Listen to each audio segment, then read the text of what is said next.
గత పాలకులు చేసిన పాపాలు ప్రజల పాలిట శాపాలుగా మారాయని ఏపీ ముఖ్యమంత్రి చంద్రబాబు అన్నారు.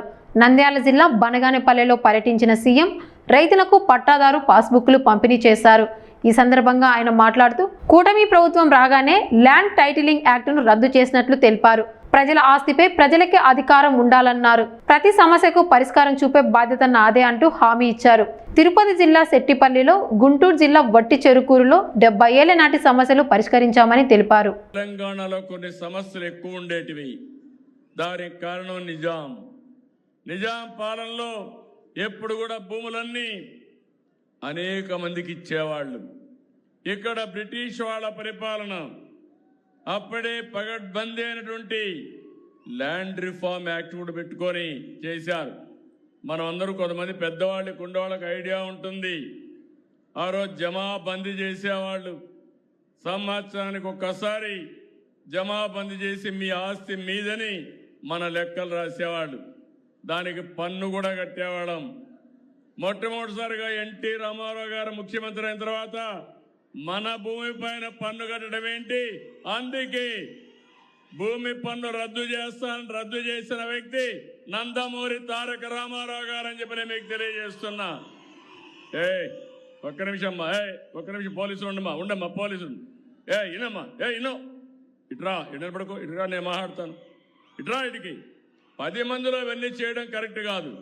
నీకు సమస్య ఉంటే ప్రతి ఒక్కరి సమస్య ఇంట మీది న్యాయమైతే నేను మీ దగ్గరకు వచ్చి సమస్య పరిష్కారం చేసి మళ్ళీ మీకు అండగా ఉంటా.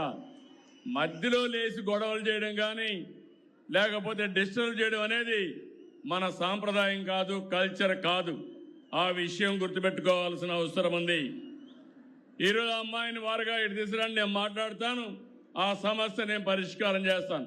మీరు కూడా పోలీస్ మధ్యలో అందరూ వదిలేండి, అమ్మాయిని తీసుకురండి అంతే. ఆ పక్క తీసుకురండి, మీరంతా కూర్చోండి, డిస్టర్బెన్స్ లేకుండా కూర్చోండి. ఇది ఒక పవిత్రమైన కార్యక్రమం. ఇది లాజికల్గా తీసుకుపోవాల్సిన అవసరం ఉంది. మధ్యలో అందరూ వెళ్ళిపోవాలా? ప్లీజ్ ఎవరా మీరంతా వెళ్ళండి, మధ్యలో ఉన్నవాళ్ళు మధ్యలో అందరూ వెళ్ళండి. ఈరోజు మీరు చూస్తే ఇప్పుడే తులసమ్మ గారు ఒక విషయం చెప్పారు. నాకు అనుభవం ఉండి కూడా ఈ సమస్య పరిష్కారం చేయాలంటే చాలా జటిలమైన సమస్య, చాలా సున్నితమైన సమస్య. భూమి మీది, మీ భూమి మీద ఫోటో ఆనాటి పాలకులది. భూమి చుట్టూరు సర్వే రాళ్లపైన కూడా ఫోటో వేసుకునే పరిస్థితికి వచ్చారు. అంటే ఫోటో పిచ్చి పరాకాష్ఠకి వెళ్లే పరిస్థితికి వచ్చింది. అది ఆలోచించిన తర్వాత నేను ఆలోచించాను, ఒకవేళ వేస్తే మీ నాన్న ఫోటోనో మీ తాత ఎవరైతే ఆ భూమి ఇచ్చారో వాళ్ళ ఫోటో వేయాలి, కానీ వీళ్ళ ఫోటో వేసుకోవడం తప్పని ఆ ఫోటోను రద్దు చేసి రాజముద్రతో ఈరోజు మీకు పట్టాలు ఇస్తున్నాం. ఆ తర్వాత ఆలోచించాను, మళ్ళీ ఎవరైనా దుర్మార్గులు వస్తే ఆ దుర్మార్గులు మళ్ళీ రికార్డు మార్చే పరిస్థితికి వస్తారు. నేను కానీ ఏమారితే కింద నుండే వాళ్ళు దళారులు కూడా తయారవుతారు. మేము మీకు పట్టా ఇప్పిస్తాం, రేట్ ఎంత ఇస్తామని. అందుకే నేను ఇవన్నీ ఆలోచించి సర్వే మొదలుపెట్టాం, రీసర్వే చేస్తున్నాం. ఆ రీసర్వేలో కూడా రైతుకి ఇన్ఫర్మేషన్ పంపిస్తున్నాం. మీకు పంపించిన తర్వాత మీరు వస్తే మీ సమక్షంలో సర్వే చేపిస్తున్నాం. నీకు ఎంత భూమి ఎన్ని ప్లేసుల్లో ఉంటే అవన్నీ కూడా రాసి మీ పేరుతో ఎక్కడెక్కడున్నాయో వివరాలు రాసి మీకు అందజేస్తున్నాం. మీరు అవన్నీ చూసుకున్న తర్వాత కరెక్ట్గా ఉన్నాయని ఒప్పుకుంటే మీరు సంతకం పెడితే అప్పుడు మెడ్రాసుకు పంపించి సెక్యూరిటీ ప్రెస్లో ఈ పుస్తకాలు ప్రింట్ చేస్తున్నాం. ఇది ఎవడంటే వాడు చేయడానికి వీలు లేదు. మన కరెన్సీ ఉంది, కరెన్సీని మన డబ్బుల్ని వేరే వాళ్ళు డూప్లికేట్ ప్రింట్ చేయడానికి వీలు లేదు. అలాంటి జాగ్రత్తలు తీసుకున్నాం. మళ్ళీ ఎలాంటి ఇబ్బంది లేకుండా మధ్యలో దళారి వ్యవస్థ లేకుండా ఉండాలని నేరుగా ఇలాంటి మీటింగులు పెట్టి గ్రామ సభల ద్వారా మీకు ఇప్పిస్తున్నా. అదే మరిగా మిమ్మల్ని అందరినీ ఐవీఆర్ఎస్ అడుగుతున్నాను, సమాచారం అడుగుతున్నాను, ఎప్పటికప్పుడు పర్యవేక్షిస్తున్నాను.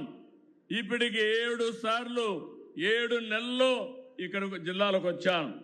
నేను ఒక ఉద్యమంగా తీసుకున్నాను, ఇది ఒక పవిత్రమైన కార్యక్రమంగా తీసుకున్నాను.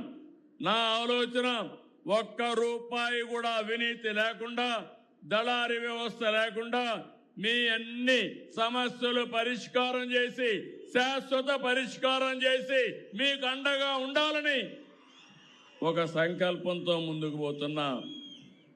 7 నెలలుగా వచ్చాను, ఇంకా నాకు 8 నెలలు పడుతుంది. 7 నెలలు వస్తే ఇప్పుడు మీరు చూస్తే 6,887 గ్రామాల్లో సర్వేలు చేశాం. 29,04,000 పాస్ పుస్తకాలు ఇచ్చాం. ఇంకో పక్క అందులో క్యూఆర్ కోడ్ ఉంది. క్యూఆర్ కోడ్ కొడితే అసలు రికార్డులో మీద మీ పేరు మారిందా కూడా చెప్పే పరిస్థితి వస్తుంది. అక్కడ కంప్యూటర్ కూడా ఎవడో మార్చకుండా అక్కడ కూడా మీరు చూస్తే బ్లాక్ చైన్ టెక్నాలజీ తీసుకొచ్చాం. అంత మునుపు కూడా ఎవరంటే వాళ్ళు మార్చేయడం, మార్చేసిన తర్వాత అడిగితే సమాధానం కూడా చెప్పకుండా ఎవరు మార్చారని కూడా తెలియకుండా పోయే పరిస్థితి వచ్చింది. ఈరోజు ఆ సమస్య లేదు. ఎవరైనా ఎక్కడైనా కలబెడితే కంప్యూటర్ ఎవరు కలబెట్టారో చెప్పే పరిస్థితి వస్తుంది. మీ అందరికీ ఒకటే చెప్తున్నా, ఇంకా 8 నెలలు నాకు పడుతుంది.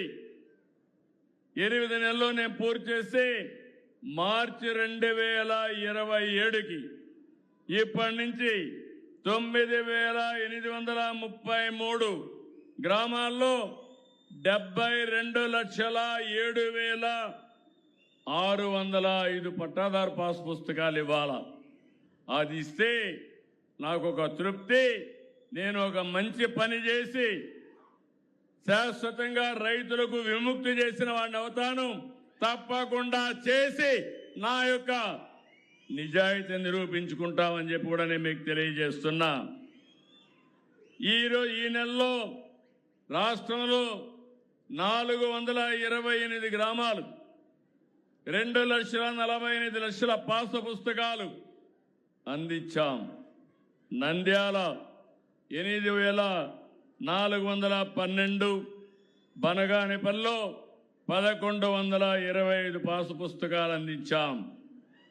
ఇవన్నీ కూడా మీరు చూస్తే ఇది ఒక పద్ధతి ప్రకారం చేస్తున్నాం.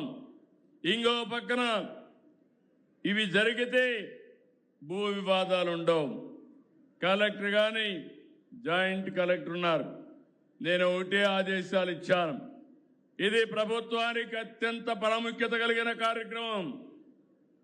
ఎలాంటి అజాగ్రత్త తగదు. ఒక్క రూపాయి కూడా అవినీతి లేకుండా రైతుకు మనం పట్టా